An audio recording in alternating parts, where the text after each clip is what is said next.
was kind of scary. I almost set my desk on fire. Anyways, I don't do starting music for our ASMR streams legs, if you might recall, but I know it's been a while since our last ASMR stream. Yes, my webcam is awful. I need to get a new one. Also, I am not here. Oh, I knew that. I don't actually keep my Fugi.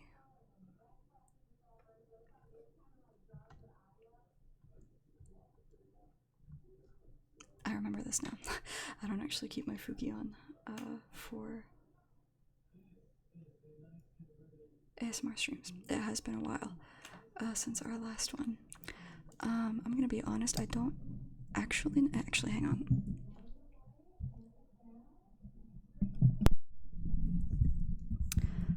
I don't actually know.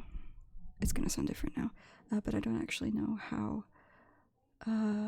our mic settings are. I did not do any tests before I started this stream because I was running really late because I remembered last minute that there was a lot of different things that I needed to do. Yeah, I changed one setting.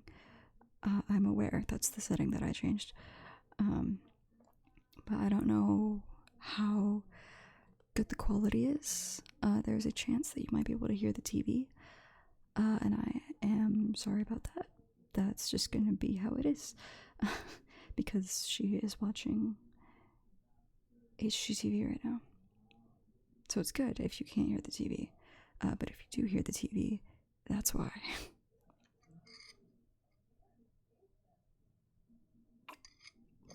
Sorry. Anyways, welcome back, everybody, for our... I'm gonna scoot this over. Welcome back to our ASMR reading stream. Can Grandma come read to us? She most certainly could, but I don't want to interrupt her daily HGTV watching and her evening knitting as well.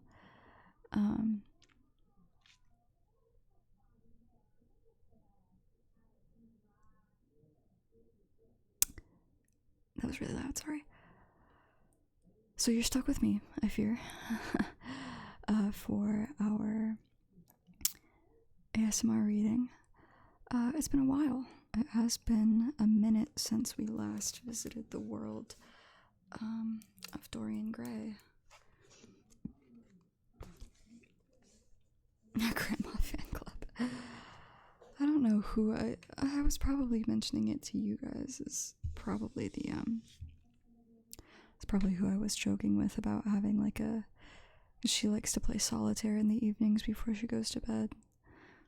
So I remember joking with someone about setting up like a grandma cam on all of my streams that would have her monitor as she plays solitaire. My grandmother's computer cannot run Balatro.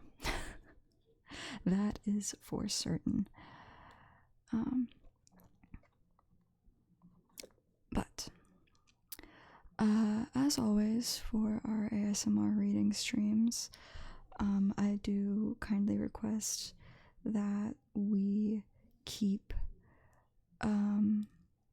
our chat focused as I'm reading, which I understand means a lot of people probably aren't going to be talking, and that is totally fine. But I do re-upload these VODs as well, and so I don't want anything too distracting for anybody who might be stumbling across these VODs on YouTube as well. And yes, I would prefer not to be distracted as well while I'm reading. To answer your question, Legs, I have disabled one of them. I figured the other two would probably be harmless, but I'll go ahead and disable them anyway for today. We will just have to remind me. Sorry, that's just my hand. Before our next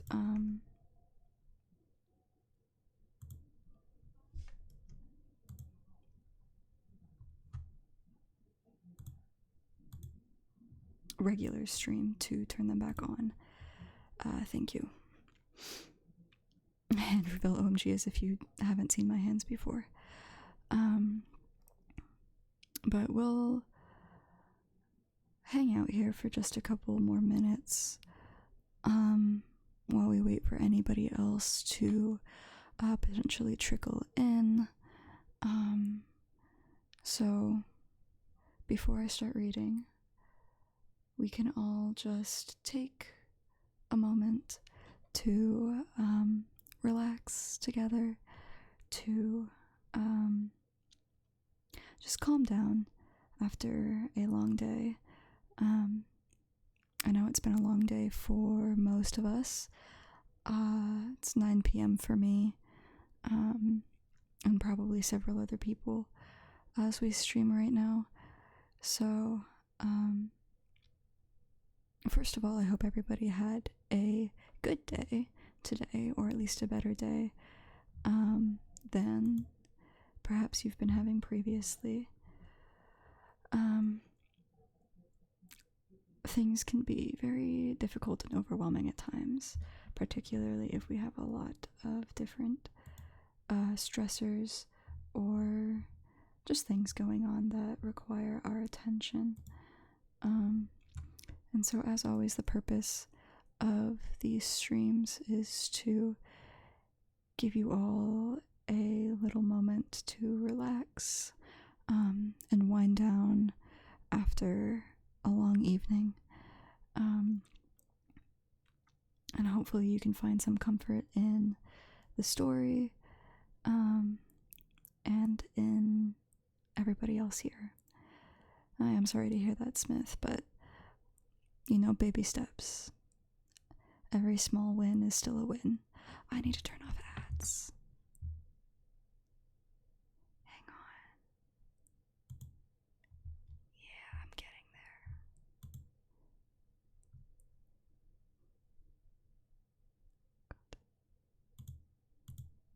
Oh, wrong one. There we go. Okay.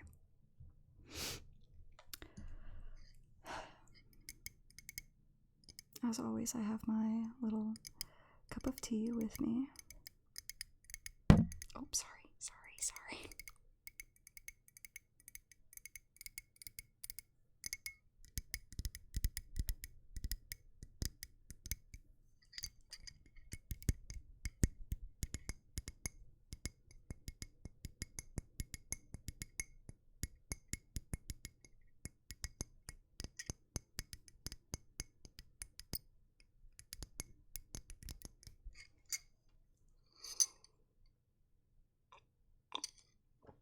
Sorry, that was unintentional.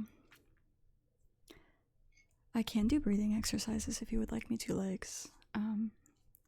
I can start us off with some deep breathing. I don't know how well the mic will pick it up, but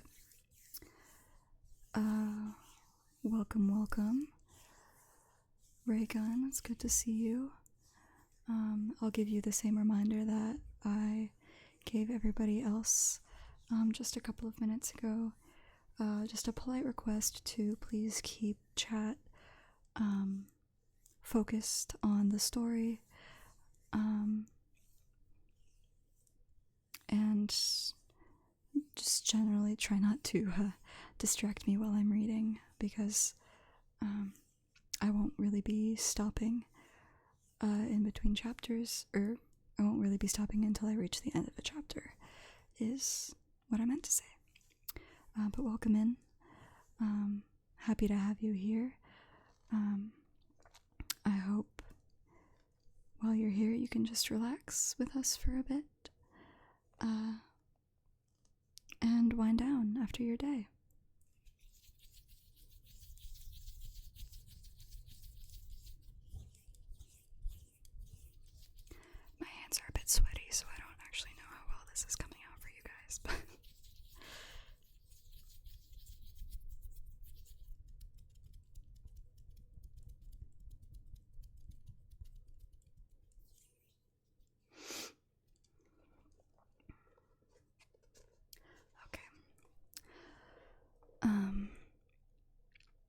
yeah, so before I start reading, since we've had a request for it, we can do some breathing exercises to start off and probably also to end. So hopefully you guys can hear everything. If not, let me know and we'll readjust. But for now, if you are able and you're in a position where you can follow along, what we're gonna do is we are going to inhale for 4, and then we're gonna hold it for 4, and then exhale for 4. This is a pretty standard breathing exercise. So I'll count you through the first couple, and then we can just breathe together for a couple of moments, and then we can get started on the reading. All right.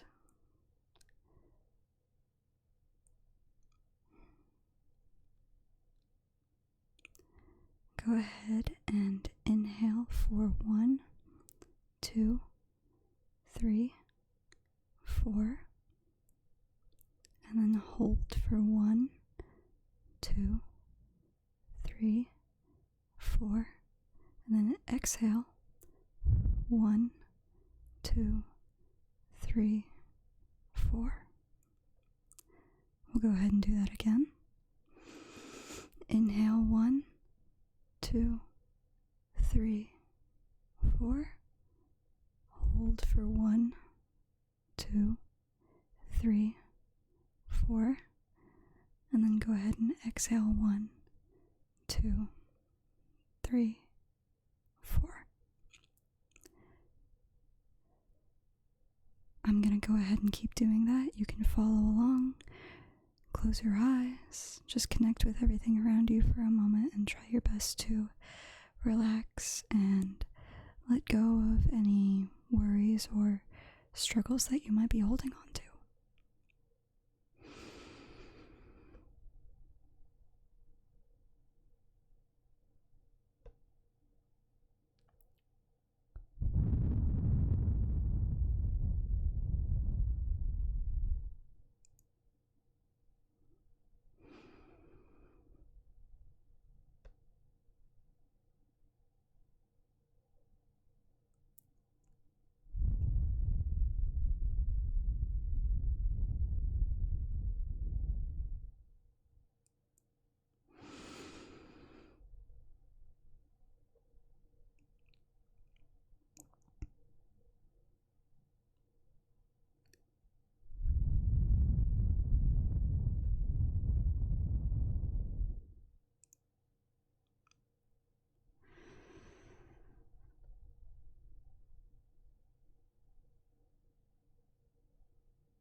Okay.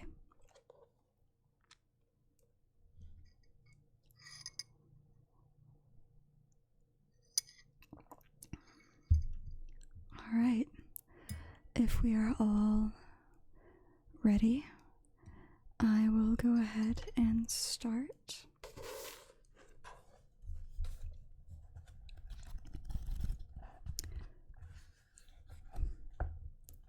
Oh, you can see my arm, sorry.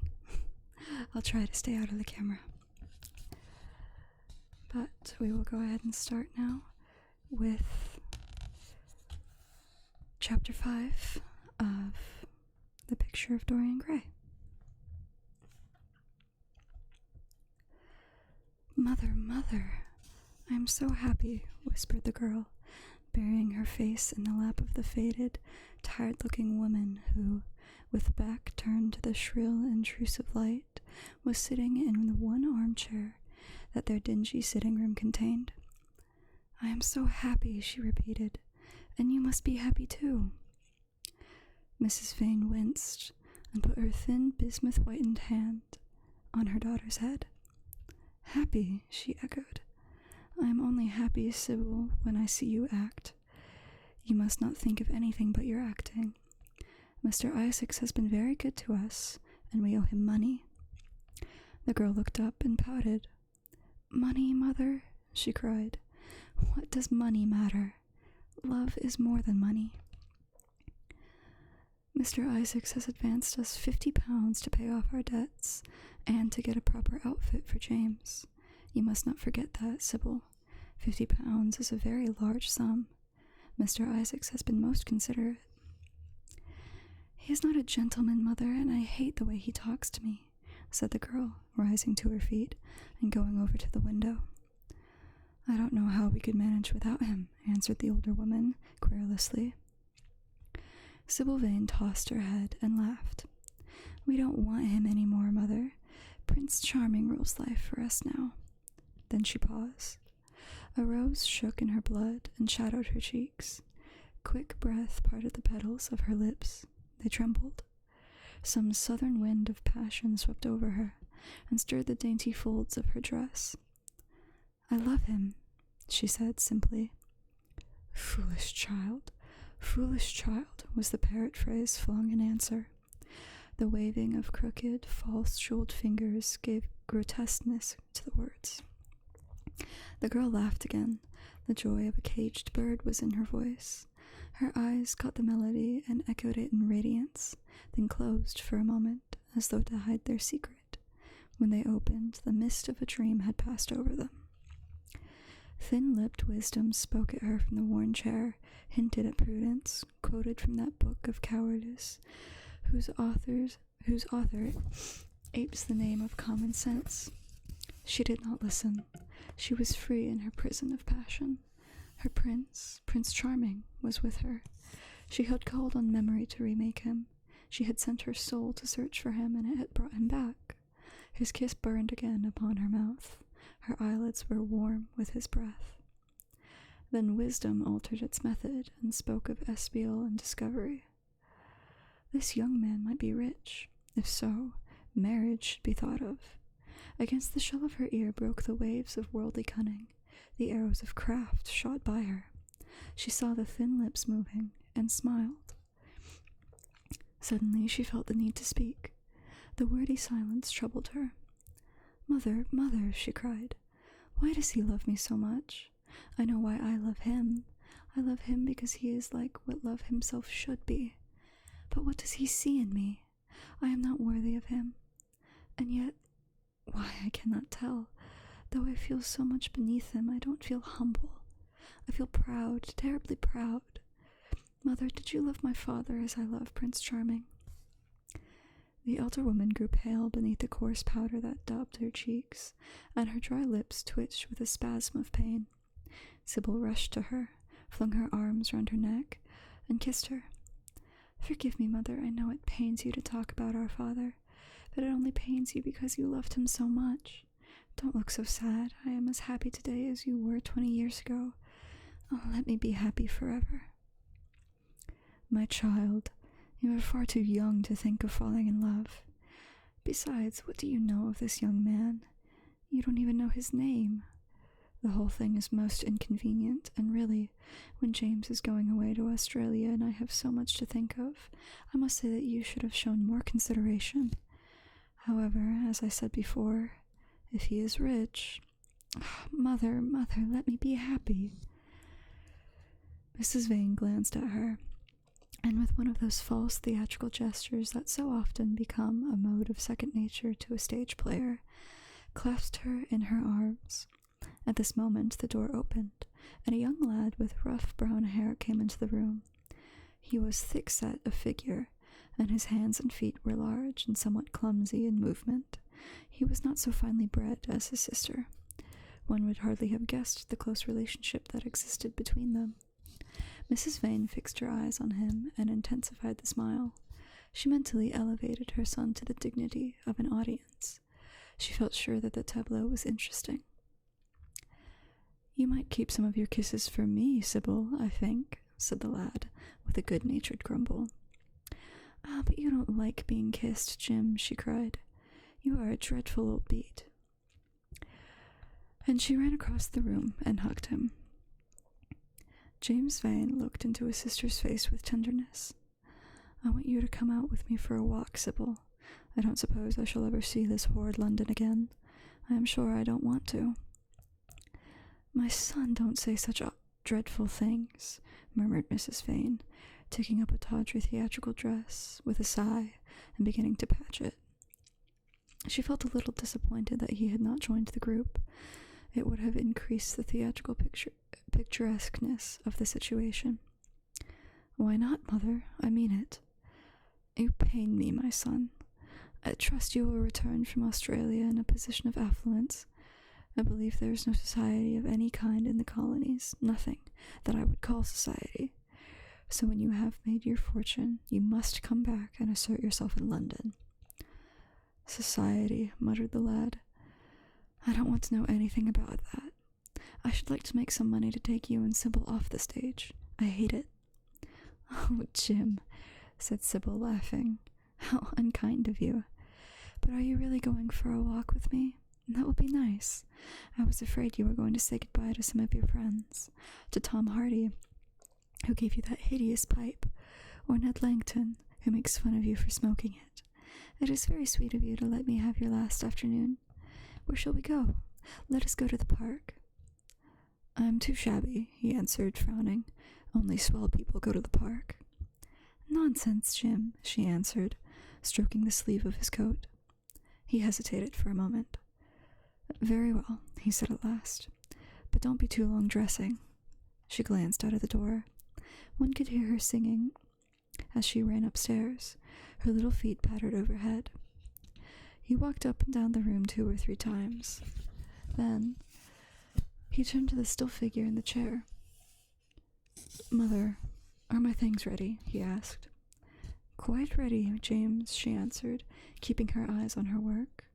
For some months past she had felt ill at ease when she was alone with this rough, stern son of hers. Her shallow, secret nature was troubled when their eyes met. She used to wonder if he suspected anything. The silence, for he made no other observation, became intolerable to her. She began to complain. Women defend themselves by attacking, just as they attack by sudden and strange surrenders. "I hope you will be contented, James, with your seafaring life," she said. "You must remember that it is your own choice. You might have entered a solicitor's office. Solicitors are a very respectable class, and in the country often dine with the best families." "I hate offices and I hate clerks," he replied. "But you are quite right. I have chosen my own life. All I say is, watch over Sybil. Don't let her come to any harm. Mother, you must watch over her." "James, you really talk very strangely. Of course I watch over Sybil." "I hear a gentleman comes every night to the theater and goes behind to talk to her. Is that right? What about that?" "You're speaking about things you don't understand, James. In the profession we are accustomed to receive a great deal of most gratifying attention. I myself used to receive many bouquets at one time. That was when acting was really understood. As for Sybil, I do not know at present whether her attachment is serious or not, but there is no doubt that the young man in question is a perfect gentleman. He is always most polite to me. Besides, he has the appearance of being rich, and the flowers he sends are lovely." "You don't know his name, though," said the lad harshly. "No," answered his mother, with a placid expression in her face. "He has not yet revealed his real name. I think it is quite romantic of him. He is probably a member of the aristocracy." James Vane bit his lip. "Watch over Sybil, mother," he cried. "Watch over her." "My son, you distress me very much. Sybil is always under my special care. Of course, if this gentleman is wealthy, there is no reason why she should not contract an alliance with him. I trust he is one of the aristocracy. He has all the appearance of it, I must say. It might be a most brilliant marriage for Sybil. They would make a charming couple. His good looks are really quite remarkable. Everybody notices them." The lad muttered something to himself and drummed on the window pane with his coarse fingers. He had just turned round to say something when the door opened and Sybil ran in. "How serious you both are," she cried. "What is the matter?" "Nothing," he answered. "I suppose one must be serious sometimes. Goodbye, mother.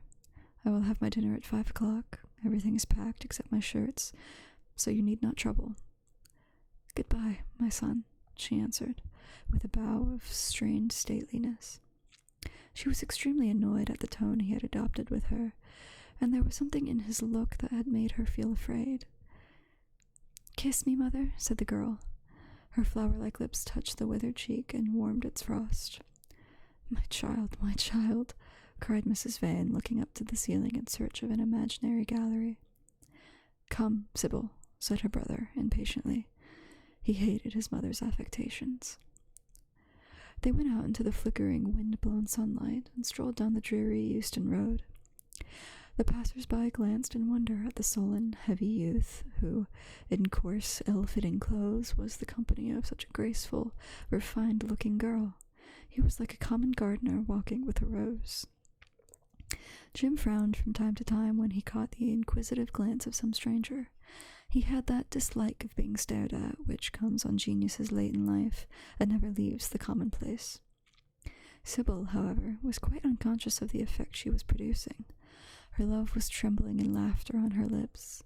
She was thinking of Prince Charming, and that she might think of him all the more, she did not talk of him, but prattled on about the ship in which Jim was going to sail, about the gold he was certain to find, about the wonderful heiress whose life he was to save from the wicked red-shirted bushrangers.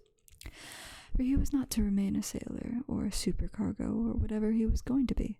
Oh, no, a sailor's existence was dreadful. Fancy being cooped up in a horrid ship, with the hoarse, hump-backed waves trying to get in, and a black wind blowing the masts down and tearing the sails into long, screaming ribbons. He was to leave the vessel at Melbourne, bid a polite goodbye to the captain, and go off at once to the goldfields. Before a week was over, he was to come across a large nugget of pure gold, the largest nugget that had ever been discovered, and bring it down to the coast in a wagon guarded by 6 mounted policemen. The bushrangers were to attack them 3 times, and be defeated with immense slaughter. Or, no, he was not to go to the goldfields at all. They were horrid places where men got intoxicated and shot each other in bar rooms and used bad language. He was to be a nice sheep farmer, and one evening, as he was riding home, he was to see the beautiful heiress being carried off by a robber on a black horse, and give chase and rescue her. Of course, she would fall in love with him, and he with her, and they would get married and come home and live in an immense house in London. Yes, there were delightful things in store for him, but he must be very good and not lose his temper, or spend his money foolishly. She was only a year older than he was, but she knew so much more of life. He must be sure also to write to her by every mail, and to say his prayers each night before he went to sleep. God was very good and would watch over him. She would pray for him too, and in a few years he would come back quite rich and happy. The lad listened sulkily to her, and made no answer. He was heartsick at leaving home. Yet it was not this alone that made him gloomy and morose. Inexperienced though he was, he had still a strong sense of the danger of Sybil's position. This young dandy who was making love to her could mean her no good. He was a gentleman, and he hated him for that, hated him through some curious race instinct for which he could not account, and for which that reason was all the more dominant within him. He was conscious, also, of the shallowness and vanity of his mother's nature, and in that saw infinite peril for Sybil and Sybil's happiness. Children begin by loving their parents. As they grow older, they judge them. Sometimes they forgive them. His mother. He had something on his mind to ask of her, something that he had brooded on for many months of silence. A chance phrase that he had heard at the theater, a whispered sneer that he had reached his ears one night as he waited at the stage door, had set loose a train of horrible thoughts. He remembered it as if it had been the lash of a hunting crop across his face. His brows knit together in a wedge-like furrow, and with a twitch of pain he bit his underlip. "You are not listening to a word I am saying, Jim," cried Sybil. "And I am making the most delightful plans for your future. Do say something." "What do you want me to say?"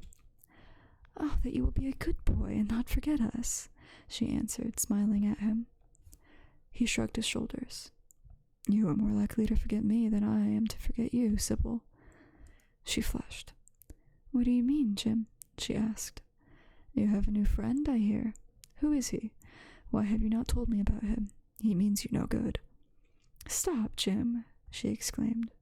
"You must not say anything against him. I love him." "Why, you don't even know his name," answered the lad. "Who is he? I have a right to know." "He is called Prince Charming. Don't you like the name? Oh, you silly boy, you should never forget it. If you only saw him, you would think him the most wonderful person in the world. Someday you will meet him, when you come back from Australia. You will like him so much. Everybody likes him, and I love him. I wish you could come to the theater tonight. He is going to be there, and I am to play Juliet. Oh, how I shall play it. Fancy, Jim, to be in love and play Juliet. To have him sitting there to play for his delight. I am afraid I may frighten the company, frighten or enthrall them. To be in love is to surpass oneself. Poor dreadful Mr. Isaacs will be shouting genius to his loafers at the bar. He has preached me as a dogma. Tonight he will announce me as revelation. I feel it. And it is all his only, Prince Charming, my wonderful lover, my god of graces. But I am poor beside him. Poor? What does that matter? When poverty creeps in at the door, love flies in through the window. Our proverbs want rewriting. They were made in winter, and it is summer now. Springtime for me, I think, a very dance of blossoms and blue skies. "He is a gentleman," said the lad, sullenly. "A prince," she cried, musically. "What more do you want?" "He wants to enslave you." I shudder at the thought of being free. "I want you to beware of him. To see him is to worship him, to know him is to trust him. Sybil, you are mad about him." She laughed and took his arm. "You dear old Jim, you talk as if you were 100. Some day you will be in love yourself. Then you will know what it is. Don't look so sulky. Surely you should be glad to think that, though you are going away, you leave me happier than I have ever been before. Life has been hard for us both, terribly hard and difficult, but it will be different now. You are going to a new world, and I have found one. Here are 2 chairs. Let us sit down and see the smart people go by." They took their seats amidst a crowd of watchers. The tulip beds across the road flamed like throbbing rings of fire. A white dust, tremulous cloud of orris root, it seemed, hung in the panting air. The brightly colored parasols danced and dipped like monstrous butterflies. She made her brother talk of himself, his hopes, his prospects. He spoke slowly and with effort. They passed words to each other as players at a game pass counters. Sybil felt oppressed. She could not communicate her joy. A faint smile curving that sullen mouth was all the echo she could win. After some time she became silent. Suddenly she caught a glimpse of golden hair and laughing lips, and in an open carriage with 2 ladies, Dorian Gray drove past. She started to her feet. "There he is!" she cried. "Who?" said Jim Vane. "Prince Charming," she answered, looking after the Victoria. He jumped up and seized her roughly by the arm. "Show him to me. Which is he? Point him out. I must see him," he exclaimed. But at that moment the Duke of Berwick's foreign hand came between, and when it had left the space clear, the carriage had swept out of the park. "He is gone," murmured Sybil, sadly. I wish you had seen him. I wish I had, for as sure as there's a God in heaven, if he ever does you any wrong, I shall kill him. She looked at him in horror. He repeated his words. They cut the air like a dagger. The people round began to gape. A lady standing close to her tittered. "Come away, Jim, come away," she whispered. He followed her doggedly as she passed through the crowd. He felt glad at what he had said. When they reached the Achilles statue, she turned around. There was pity in her eyes that became laughter on her lips. She shook her head at him. "You are foolish, Jim, utterly foolish. A bad-tempered boy, that is all. How can you say such horrible things? You don't know what you're talking about. You are simply jealous and unkind. I wish you would fall in love. Love makes people good, and what you said was wicked." "I am 16, he answered, "and I know what I am about. Mother is no help to you. She does not understand how to look after you. I wish now that I was not going to Australia at all. I have a great mind to chuck the whole thing up. I would, if my articles hadn't been signed." "Oh, don't be so serious, Jim. You are like one of the heroes of those silly melodramas mother used to be so fond of acting in. I'm not going to quarrel with you. I have seen him, and to see him is perfect happiness. We won't quarrel. I know you would never harm anyone I love, would you?" "Not as long as you love him, I suppose," was the sullen answer.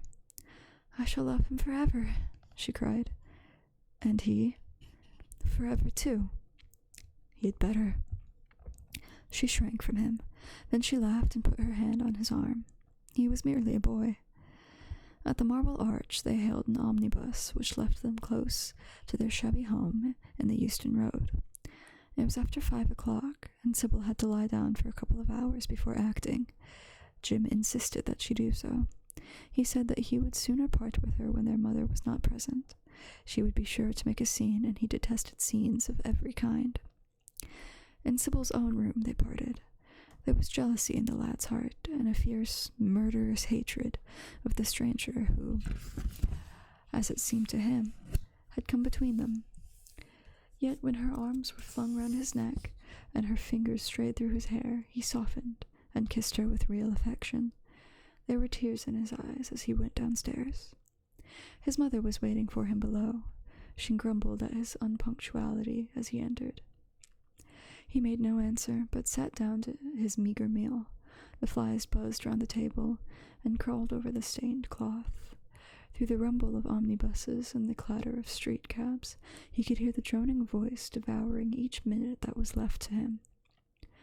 After some time he thrust away his plate, and put his head in his hands. He felt that he had a right to know. It should have been told to him before, if it was as he suspected. Leaden with fear, his mother watched him. Words dropped mechanically from her lips. A tattered lace handkerchief twitched in her fingers. When the clock struck 6, he got up and went to the door. Then he turned back and looked at her. Their eyes met. In hers he saw a wild appeal for mercy. It enraged him. "Mother, I have something to ask you," he said. Her eyes wandered vaguely about the room. She made no answer. "Tell me the truth.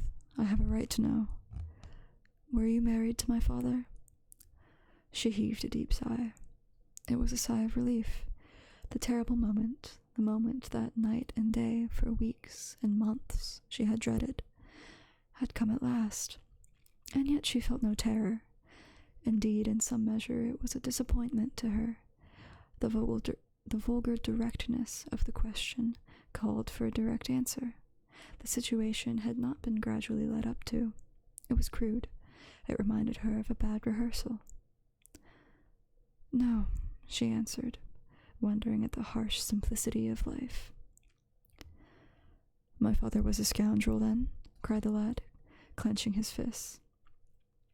She shook her head. "I knew he was not free. We loved each other very much. If he had lived, he would have made provision for us. Don't speak against him, my son. He was your father, and a gentleman. Indeed, he was highly connected." An oath broke from his lips.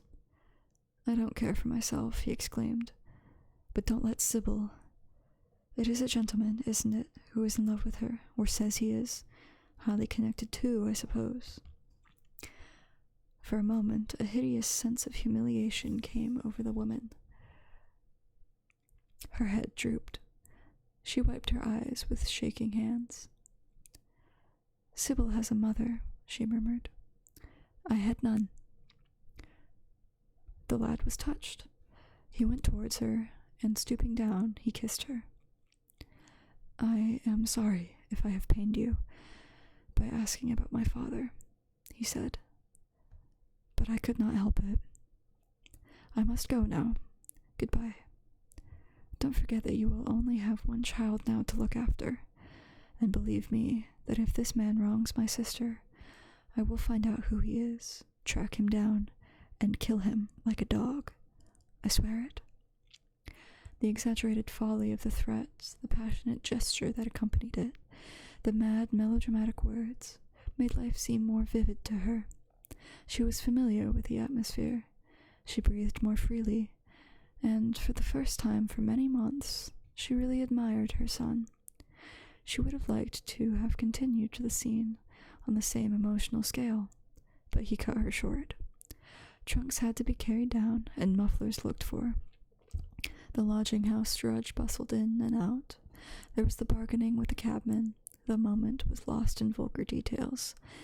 It was with a renewed feeling of disappointment that she waved the tattered lace handkerchief from the window as her son drove away. She was conscious that a great opportunity had been wasted. She consoled herself by telling Sybil how desolate she felt her life would be now that she had only one child to look after. She remembered the phrase. It had pleased her. Of the threat, she said nothing. It was vividly and dramatically expressed. She felt that they would all laugh at it someday.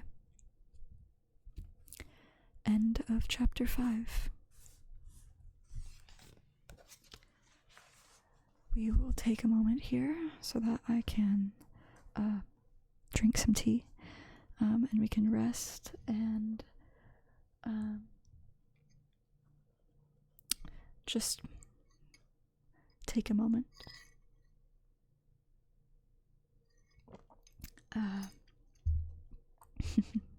I hope you're enjoying the story. I hope you enjoyed chapter 5. We are slowly getting deeper and deeper into the novel, and learning more about our cast of characters. So we shall continue to see how it unfolds. I'm sure I did say that last time.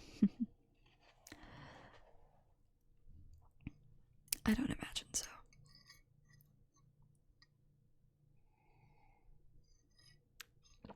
I hope the audio quality is okay as well. Do let me know if I am too close or too far to the mic.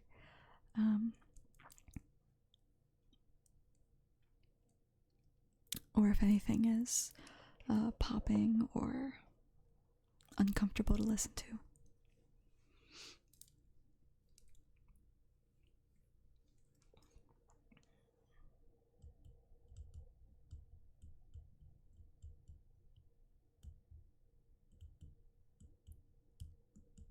Popping a little, but mostly good. Alright.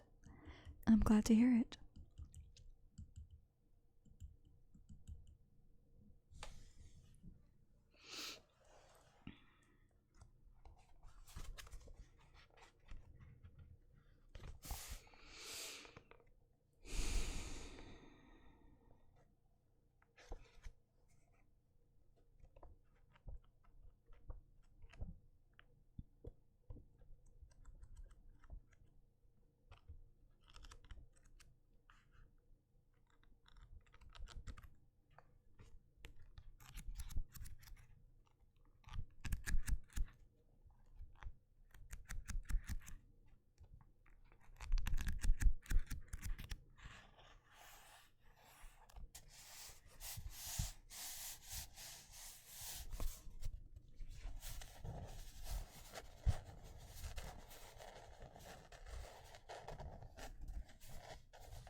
glad you enjoyed it.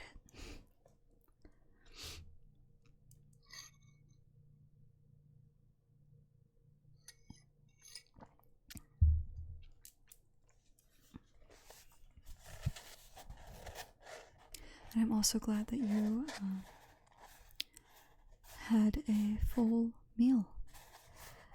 Gentle reminder to anyone listening,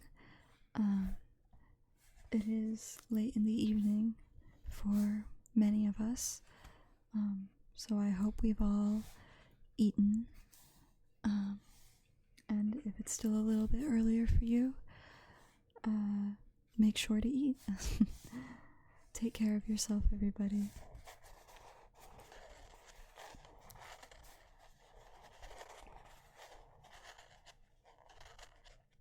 It's very important to do so.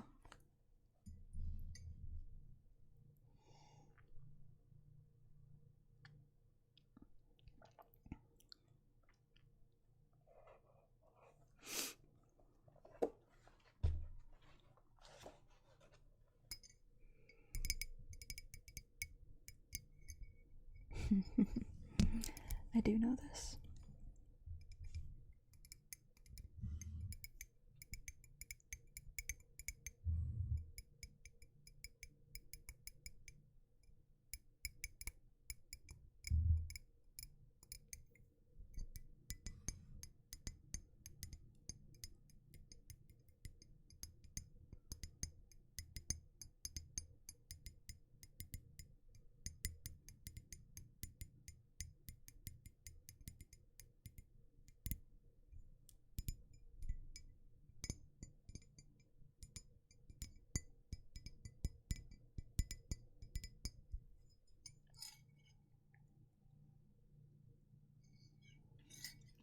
All right.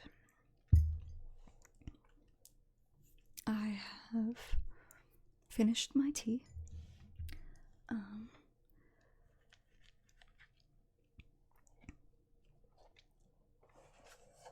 And so I think if we are all ready,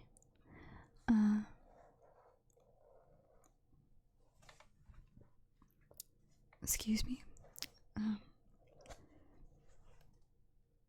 If we're all ready, then I will go ahead and start us on chapter 6. I lied, I'm actually gonna take a couple more sips of water.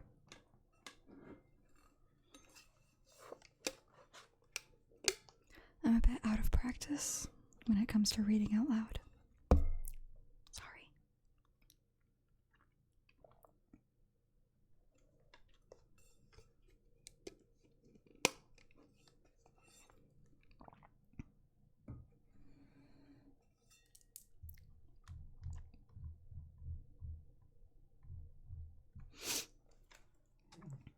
All right.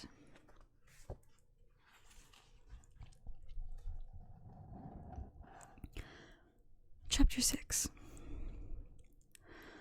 I suppose you have heard the news, Basil, said Lord Henry that evening as Hallward was shown into a little private room at the Bristol where dinner had been laid for 3. No, Harry, answered the artist, giving his hat and coat to the bowing waiter. What is it? Nothing about politics, I hope. They don't interest me. There's hardly a single person in the House of Commons worth painting, though many of them would be the better for a little whitewashing. Dorian Gray is engaged to be married, said Lord Henry, watching him as he spoke. Hallward started, and then frowned. Dorian engaged to be married, he cried.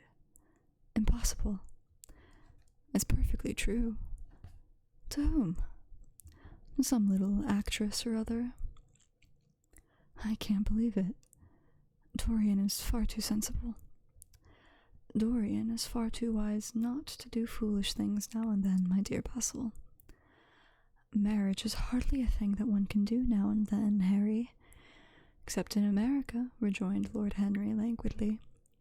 But I didn't say he was married. I said he was engaged to be married. There's a great difference. I have a distinct remembrance of being married, but I have no recollection at all of being engaged. I am inclined to think that I never was engaged. But think of Dorian's birth and position and wealth. It would be absurd for him to marry so much beneath him. If you want to make him marry this girl, tell him that, Basil.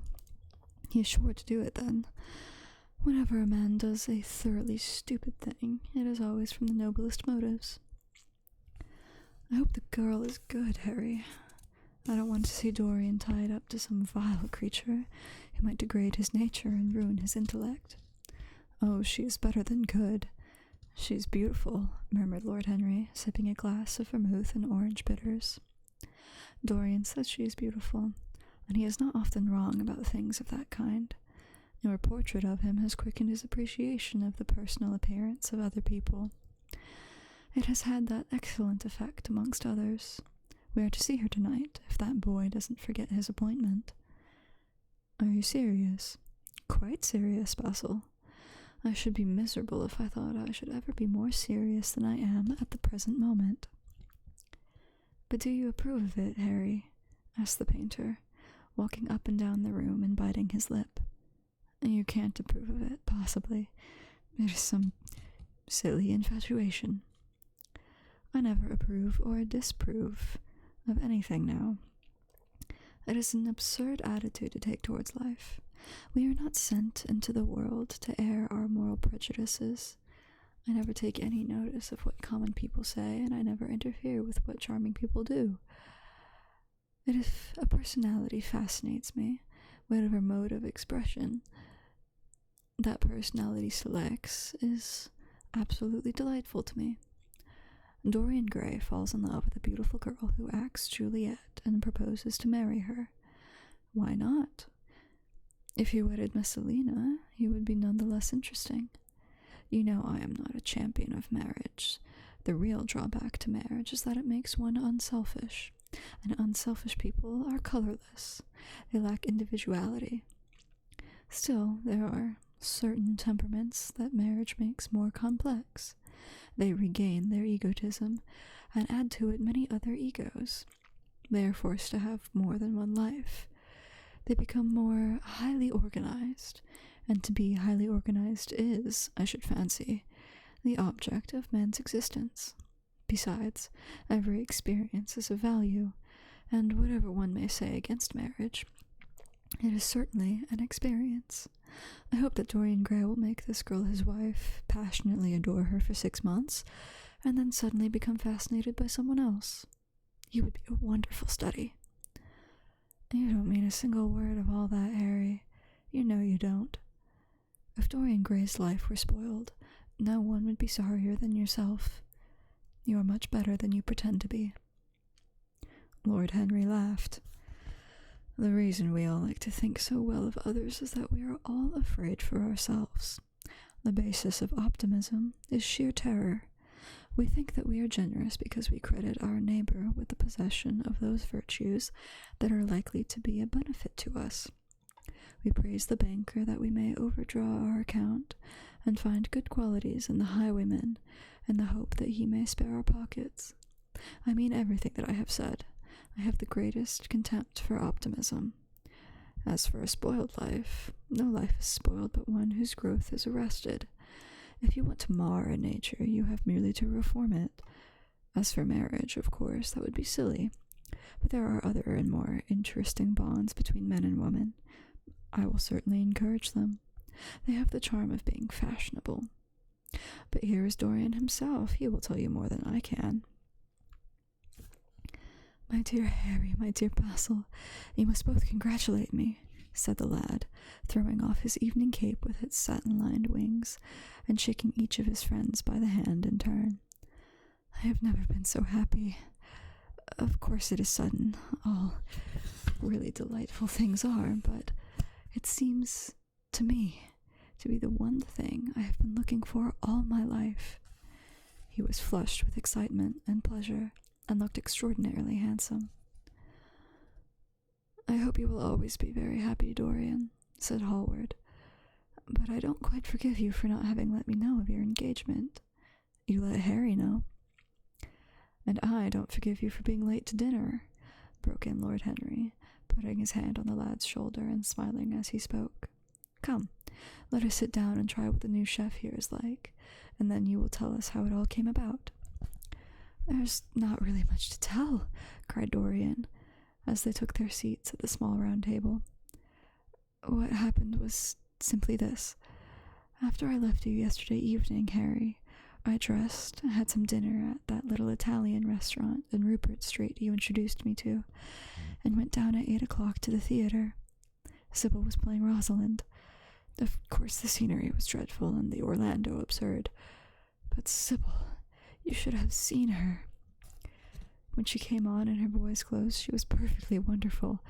She wore a moss-colored velvet jerkin with cinnamon sleeves, slim brown cross-gartered hose, a dainty little green cap with a hawk's feather caught in a jewel, and a hooded cloak lined with dull red. She had never seemed to me more exquisite. She had all the delicate grace of that Tanagra figurine you have in your studio, Basil. Her hair clustered around her face like dark leaves around a pale rose. As for her acting, well, you shall see her tonight. She is simply a born artist. I sat in the dingy box, absolutely enthralled. I forgot that I was in London and in the 19th century. I was away with my love in a forest that no man had ever seen. After the performance was over, I went behind and spoke to her. As we were sitting together, suddenly there came into her eyes a look that I had never seen there before. My lips moved toward hers. We kissed each other. I can't describe to you what I felt at that moment. It seemed to me that all my life had been narrowed to one perfect point of rose-colored joy. She trembled all over and shook like a white narcissus. Then she flung herself on her knees and kissed my hands. I feel that I should not tell you all this, but I can't help it. Of course, our engagement is a dead secret. She's not even told her own mother. I don't know what my guardians will say. Lord Radley is sure to be furious. I don't care. I shall be of age in less than a year, and then I can do what I like. I've been right, Basil, haven't I? To take my love out of poetry, and to find my wife in Shakespeare's plays. Lips that Shakespeare taught to speak have whispered their secret in my ear. I have had the arms of Rosalind around me, and I kissed Juliet on the mouth. Yes, Dorian, I suppose you were right, said Hallward slowly. Have you seen her today? Asked Lord Henry. Dorian Gray shook his head. I left her in the forest of Arden. I shall find her in an orchard in Verona. Lord Henry sipped his champagne in a meditative manner. At what particular point did you mention the word marriage, Dorian? And what did she say in answer? Perhaps you forgot all about it. My dear Harry, I did not treat it as a business transaction, and I did not make any formal proposal. I told her that I loved her, and she said she was not worthy to be my wife. Not worthy? Why, the whole world is nothing to me compared with her. Women are wonderfully practical, murmured Lord Henry. Much more practical than we are. In situations of that kind, we often forget to say anything about marriage, and they always remind us. Hallward laid his hand upon his arm. Don't, Harry. You've annoyed Dorian. He's not like other men. He would never bring misery upon anyone. His nature is too fine for that. Lord Henry looked across the table. Dorian is never annoyed with me, he answered. I asked the question for the best reasons possible, for the only reason, indeed, that excuses one for asking any questions. Simple curiosity. I have a theory that it is always the women who propose to us, and not we who propose to women, except, of course, in middle-class life. But then, the middle classes are not modern. Dorian Gray laughed and tossed his head. You are quite incorrigible, Harry, but I don't mind. It is impossible to be angry with you. When you see Sybil Vane, you will feel that the man who could wrong her would be a beast without a heart. I cannot understand how anyone can wish to shame the thing he loves. I love Sybil Vane. I want to place her on a pedestal of gold and to see the world worship the woman who is mine. What is marriage? An irrevocable vow. You mock it for that. Oh, don't mock. It is an irrevocable vow that I want to take. Her trust makes me faithful. Her belief makes me good. When I am with her, I regret all that you have taught me. I become different from what you have known me to be. I am changed, and the mere touch of Sybil Vane's hand makes me forget you and all your wrong, fascinating, poisonous, delightful theories. And those are? Asked Lord Henry, helping himself to some salad. Oh, your theories about life, your theories about love, your theories about pleasure. All your theories, in fact, Harry. Pleasure is the only thing worth having a theory about, he answered, in his slow, melodious voice. But I'm afraid I cannot claim my theory as my own. It belongs to nature, not to me. Pleasure is nature's test, her sign of approval. When we are happy, we are always good. But when we are good, we are not always happy. But what do you mean by good? Cried Basil Hallward. Yes, echoed Dorian, leaning back in his chair and looking at Lord Henry over the heavy clusters of purple-lipped irises that stood in the center of the table. What do you mean by good, Harry? To be good is to be in harmony with oneself, he replied, touching the thin stem of his glass with his pale, fine-pointed fingers. Discord is to be forced to be in harmony with others, one's own life. That is the important thing. As for the lives of one's own neighbors, if one wishes to be a prig or Puritan, one can flaunt one's moral values about them, but they are not one's concern. Besides, individualism has really the higher aim. Modern morality consists in accepting the standard of one's age. I consider that for a man of culture to accept the standard of his age is a form of the grossest immorality. But surely if one lives merely for oneself, Harry, one pays a terrible price for doing so, suggested the painter. Yes, we are overcharged for everything nowadays. I should fancy that the real tragedy of the poor is that they can afford nothing but self-denial. Beautiful sins, like beautiful things, are the privilege of the rich.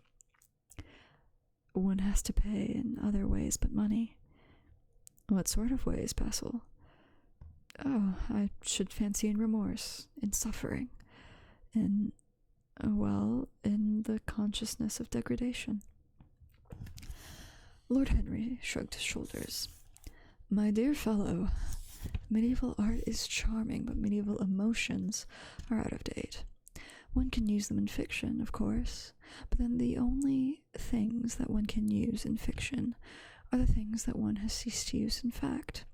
Believe me, no civilized man ever regrets a pleasure, and no uncivilized man ever knows what a pleasure is. I know what pleasure is, cried Dorian Gray. It is to adore someone. That is certainly better than being adored, he answered, toying with some fruits. Being adored is a nuisance.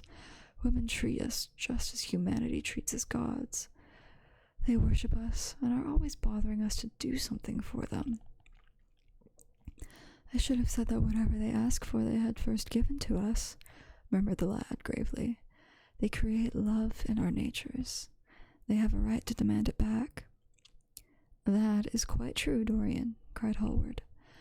Nothing is ever quite true, said Lord Henry. This is, interrupted Dorian. You must admit, Harry, that women give to men the very gold of their lives. Possibly, he sighed. But they invariably want it back, and as such very small change. That is the worry. Women, as some witty Frenchman once put it, inspire us with the desire to do masterpieces, and always prevent us from carrying them out. Harry, you are dreadful. I don't know why I like you so much. You will always like me, Dorian, he replied. Will you have some coffee, you fellows? Waiter, bring coffee. And fine champagne, and some cigarettes. No, don't mind the cigarettes. I have some. Basil, I can't allow you to smoke cigars. You must have a cigarette. A cigarette is the perfect type of a perfect pleasure. It is exquisite, and it leaves one unsatisfied. What more can one want? Yes, Dorian, you will always be fond of me. I represent to you all the sins you have never had the courage to commit. What nonsense you talk, Harry, cried the lad, taking a light from a fire-breathing silver dragon that the waiter had placed on the table. Let us go down to the theatre. When Sybil comes on the stage, you will have a new ideal of life. She will represent something to you that you have never known. I have known everything, said Lord Henry, with a tired look in his eyes. But I am always ready for a new emotion. I am afraid, however, that, for me at any rate, there is no such thing. Still, your wonderful girl may thrill me. I love acting. It is so much more real than life. Let us go. Dorian, you will come with me. I am so sorry, Basil, but there's only room for 2 in the program. You must follow us in a hansom. They got up and put on their coats, sipping their coffee standing. The painter was silent and preoccupied. There was a gloom over him. He could not bear this marriage, and yet it seemed to him to be better than many other things that might have happened. After a few minutes, they all passed downstairs. He drove off by himself, as had been arranged, and watched the flashing lights of the little brougham in front of him. A strange sense of loss came over him. He felt that Dorian Gray would never again be to him all that he had been in the past. Life had come between them. His eyes darkened, and the crowded, flaring streets became blurred to his eyes. When the cab drew up at the theatre, it seemed to him that he had grown years older. End of chapter 6. That one was a little bit shorter than our normal chapters, but we will still stop our reading there for the night. I like to leave this in segments of 2 chapters just to make it easier to follow along.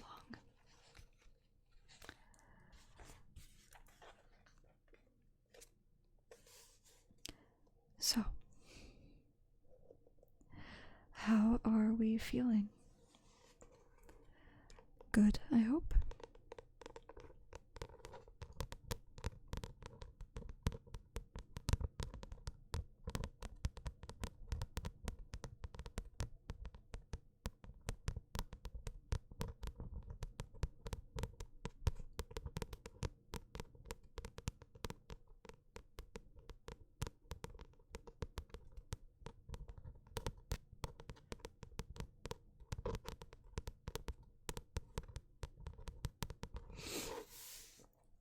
New takes on this book since I have read it last. Naturally, your opinions have changed, of course. How are you liking it with this read-through?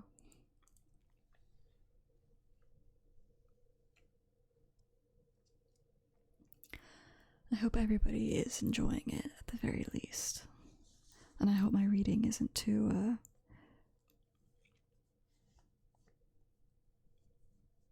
jerky or unsteady. I know sometimes my voice, at least to me, seems a bit unsteady or patchy at times, and I do trip over my words every now and then, for which I apologize, but I do have to agree with you on that. I'm reading fine. Okay, good.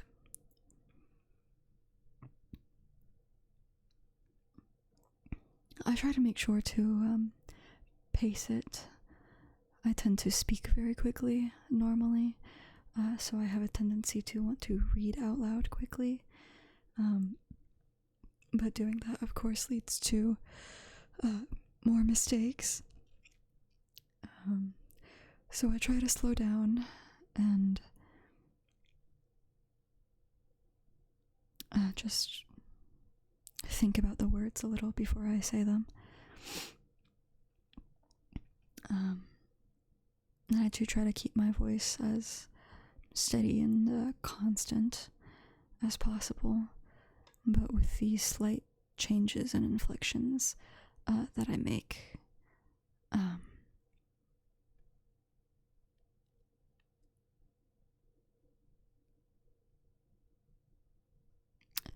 it does, at least I feel it gets a bit patchy at times, depending on where my voice is sitting. But I do hope you enjoy it and you enjoy listening, even if you aren't really paying attention to the story very much. That is completely okay. I have no expectations.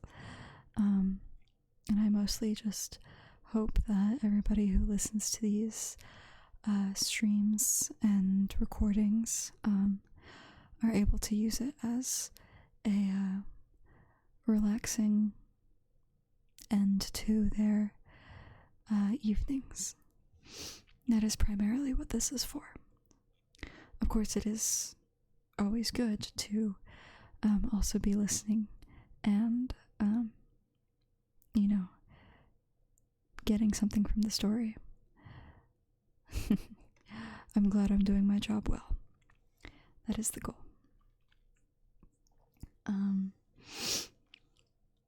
Like I said at the beginning of this stream, I'll go ahead and cool us off, I guess, with some more deep breathing. I won't do any counting for this one, but you can just go ahead and follow along, match your breathing to mine, take a moment to just unwind and let everything go.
Thank you all, everyone who is listening right now. Thank you for coming and taking the time to unwind and relax with this reading of The Picture of Dorian Gray. We will continue this story sometime in the future with chapters 7 and 8. But until then,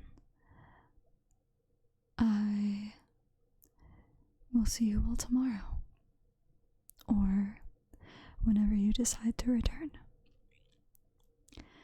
I hope everyone has a good night, a restful remainder of their evening, and